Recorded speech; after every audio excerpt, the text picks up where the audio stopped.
Education is very important.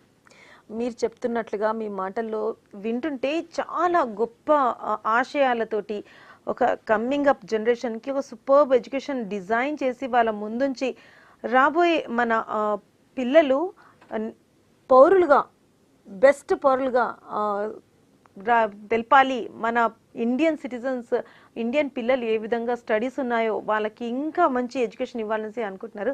Sir, మరి ఇదంతా మీరు క్రియేట్ చేశారు కదా, దీని వెనకాల మీ బిజినెస్ స్ట్రాటజీ చెప్పండి. ఓకే, ఇట్స్ చాలా మంచి ఇంపార్టెంట్ క్వశ్చన్. ఎందుకంటే ప్యూర్గా ఒక బిజినెస్ స్ట్రాటజీతోనే అయితే ఈ స్కూల్ ఎస్టాబ్లిష్ చేయకూడదు. వర్కౌట్ కాదు అది. ఓకే, వర్కౌట్ కాదంటారు. కాదు. సో ఒక మిషన్తోని మేము అనుకున్నాం. నేను ఒకటే కాదు, నా స్నేహితులు జర్మనీలో ఉన్నారు, యూకేలో ఉన్నారు, యుఎస్లో ఉన్నారు. వాళ్ళందరి ప్రోత్సాహము సహకారంతోనే పెడుతున్నాం. ఒకరితోనే ఏది కాదు ఇది. ఓకే, సో వాళ్ళందరూ ఎంతో కష్టపడి వాళ్ళ కష్టార్జితాలు వాళ్ళందరితో మేమందరం కలిసి ఇది పెడుతున్నాము.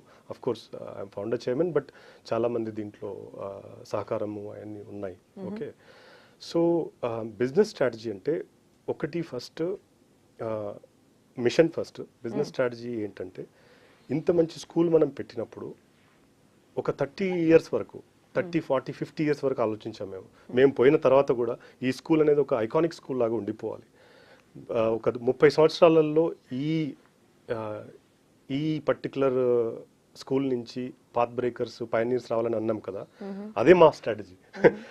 మీరు అనొచ్చు, మీరు ఎంతసేపు మీరు 20 సంవత్సరాలు 30 సంవత్సరాలు మాట్లాడుతున్నారని. ఒక చిన్న విషయం, ఇప్పుడు చాలా మంచి స్కూల్స్ ఐఐటియన్స్ని ప్రొడ్యూస్ చేస్తున్నాయి, మంచి డాక్టర్స్ని ప్రొడ్యూస్ చేస్తున్నాయి. కానీ భారతదేశము సైన్స్లో ఒక నోబెల్ ప్రైజ్ విన్నర్ని ప్రొడ్యూస్ చేసి 50 సంవత్సరాలు దాటిపోయింది. 50 సంవత్సరాలు. సో ఎందుకు? ఎందుకంటే ఈరోజు పెద్ద సక్సెస్ ఏంటంటే ఐఐటి ర్యాంక్ కొట్టాలి, తర్వాత ఐఎం పోవాలి, తర్వాత హెచ్ఎస్బిసి లండన్లోనో న్యూయార్క్లో పనిచేసుకోవాలి. తప్పు లేదు. కాకపోతే అందరూ అట్లానే అనుకోవడం తప్పు. ఎందుకంటే రేపు మన భారతదేశాన్ని కూడా పైనీర్స్ కావాలి. రేపటి పౌరులు పొలిటికల్ని కానీ, అది సైన్స్లే కానీ, టెక్నాలజీలే కానీ, అన్ని విషయాలలో పాత్ బ్రేకర్స్ ఉండాలి. అప్పుడు will become the best country in the world. So మా స్ట్రాటజీ అది. బిజినెస్ స్ట్రాటజీ ఏంటంటే, సరే మేము పడ్డ కష్టానికి we expect return, but more than that ఈ స్కూలు కంటిన్యూస్గా నెక్స్ట్ 50 years వరకు ఇంతకంటే బాగా నడవాలి. అది స్ట్రాటజీ. దానికోసము మనకి ఏ ఫీజులు కావాలి, ఎక్కడ లొకేషన్, ఇప్పుడు లొకేషన్ కూడా చాలా ఆలోచించి పెట్టాం మేము. సో చాలా మంది Gachibowli it's a good place in the city. Gachibowli financial district, Nanakram కూడా ఇదే సిటీ.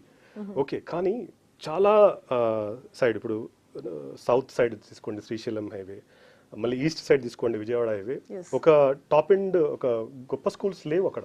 ఎందుకంటే అందరికీ సిటీ అంటే ఇటే అయిపోయింది. సో జియోగ్రాఫికల్ కూడా మేము చాలా ఆలోచించి శ్రీశైలం హైవేలో కట్టాము. ఎందుకంటే అక్కడ ఆ స్ట్రాటజిక్ లొకేషన్ ఏంటంటే with in 40-50 minutes school bus డిస్టెన్స్లో ఆల్మోస్ట్ 70-60% సిటీ కవర్ చేయొచ్చు మనం. ఓకే, అందుకోసం అక్కడ చేసాము. క్యాంపస్ కట్టడం కూడా మొత్తం ఒకటేసారి కట్టేస్తున్నాం మేము. చాలా వరకు ఏం చేశారంటే మేము ఫస్ట్ ఇయర్ తీసుకునేది 300 స్టూడెంట్స్ని. మొత్తం క్యాంపస్ మేము అసలు కట్టింది 2000 మంది స్టూడెంట్స్కి. ఫస్ట్ ఇయర్ తీసుకుంటుంది 3000.